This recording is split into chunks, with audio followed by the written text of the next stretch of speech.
I'm Will from Tactical Haptics, and I'm here with Cymatic Bruce at the Silicon Valley VR Meetup here in June, and just kind of getting some impressions from Bruce here. So we have our classic shooting gallery, sword, and flail demos, and just kind of wanted to get your impressions of these things. So here we have the shooting gallery. Absolutely. So we have, let's recalibrate here. Yeah, that's probably perfect. Excellent. That's feeling great. Yeah. So we got my aim here. Boom. And just like pulling the trigger, it's like, I heard the explanation, and I know that's just friction against my skin in my hand. But my brain is telling me I'm getting a physical kick from this gun, which is really, it's just really wild. It's a really awesome feeling. Oh God! Oh wow! I wasn't ready for this. Awesome. Excellent. And then we got the sword. Yeah. So switch the sword. That's awesome. Let's do a little parry here. Yes, so do a little chop. That feeling right there. Like when I get under arm and I'm just like, I'm feeling the resistance of the sword against the arm like here, which is just, it's just crazy. It's like, again, I understand the explanation of what's going on, and if I look at it, I can actually see what's going on. That's only friction against the skin, but as far as my brain is concerned, if I'm concentrating on what I'm doing here on the screen, is that I am getting physical resistance from trying to lift something with the edge of this sword, which is a really great feeling. I can only imagine, like once you're in here with the rift and you're swinging a sword around, that you are pretty much entirely fooled, which is just amazing. And then here we have the flail. Excellent. So we're looking at the flail, and this is one of my favorites already. So just, you know, just a really natural motion, exactly as I expect.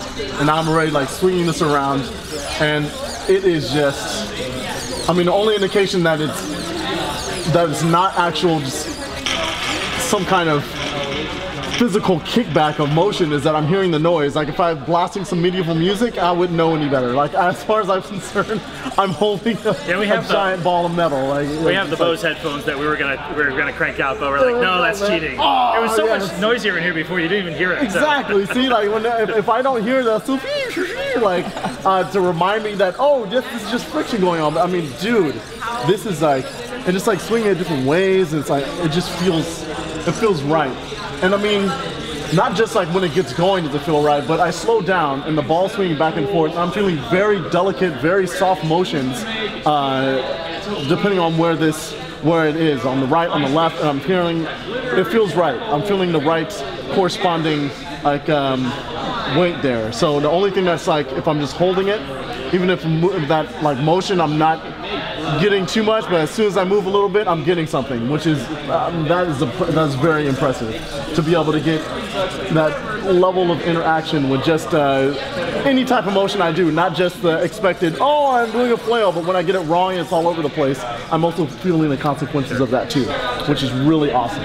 Bruce, so can you describe kind of what you're feeling when you're like trying to describe it? I can try to describe it because it's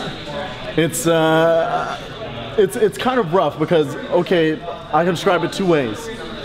The first way is if I'm just closing my eyes and I'm swinging this, it feels like there's something on the end of what I'm holding.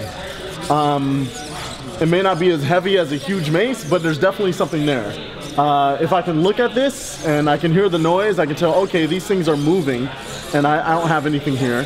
So it's kind of breaking the illusion if you do that, which is, you know, why would you want to do that? You know, it's like, yeah, I mean, you totally can, of course, but I mean, once you concentrate on the experience, you are getting significantly fooled, which is very, very exciting.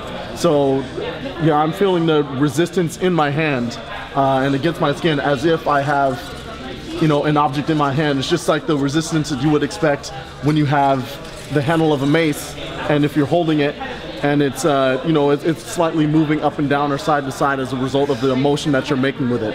That's the kind of feedback that you're getting here. That really detailed and slight friction that you're going to be getting from the object that's actually in your hand. And it's impressive. Yeah, and you tried our other demos, the new slingshots and the driving demo on the Oculus. What did you think of that once you had that level of immersion? The driving demo was really interesting. That was one when it had the feedback from the wheels in the car on the left hand, and I was controlling the like a turning joystick with the right, and that was pretty interesting. Even going on the bumps or going over different terrain and really feeling the feedback in the hand. It's a really interesting type of feedback, kind of similar to a force feedback wheel, but a little more intense, which is really cool. The slingshot is my personal favorite, along with the mace. That was one when we had two of the tactical haptics sticks. And you have one that you're holding, and you have one when you put a ball in and you can stretch it back. And the thing was, when you stretch back and then put the ball back so like the tension releases, you can feel that in the controller, which is impressive. I spent about 2 minutes just going like this, like just to feel to test it out, you know, and it's also corresponding to direction too, so it doesn't just feel the same if you just do this, this, and this. If you pull back, you pull to the right, you pull to the left, and you feel something different, and that's really, really cool. By the way, you didn't try, I don't think, but we actually have two-handed sword stuff now. It's not split screen, but you can kind of go like this and beat up the mannequin, and then chain together. You want to try that real quick? Yes, I do, of course. We totally got to try that. So let's transition over there.